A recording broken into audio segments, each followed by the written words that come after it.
দুনিয়াতে যত অদ্ভুত অদ্ভুত প্রশ্ন সব আপনি মুসা আলাইহিস সালামের মাথা থেকে পাবেন। বিভিন্ন বিষয়ে আল্লাহরে প্রশ্ন করতেন। সাইয়েদনা মুসা আলাইহিস সালাম আল্লাহরে বললেন, আল্লাহ আপনি আমার এমন একটা জিকির শিখাইয়া দেন যে জিকিরটার শব্দ আপনি আর আমি ছাড়া কেউ জানবে না।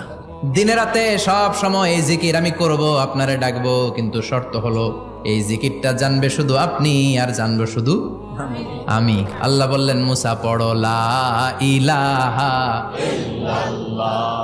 মুসা আলাইহিস সালাম কয়, মাবুদ এটা তো জাতীয় জিকির, সবাই জানে। আমি তো চাইছি এক্সেলেন্ট একটা জিকির, কারো কাছে নাই, শুধু আমি জানবো আর আমি পড়বো। আল্লাহ বললেন, মুসা এই লা ইলাহাকে যদি এক পাল্লায় রেখে দাও, তাম বিশ্ব, 7 আকাশ 7 জমিনটারে তুলে যদি তুমি আরেক পাল্লায় রেখে দাও, লা রাজাহাত কাফাতু লা ইলাহা ইল্লাল্লাহ, মুহূর্তের মধ্যে লা ইলাহার পাল্লা ভারী হয়ে যাবে। ও মুসা, তুমি যতই এক্সক্লুসিভ জিকির চাও, লা ইলাহার চেয়ে দামি জিকির আমার কাছে নাই।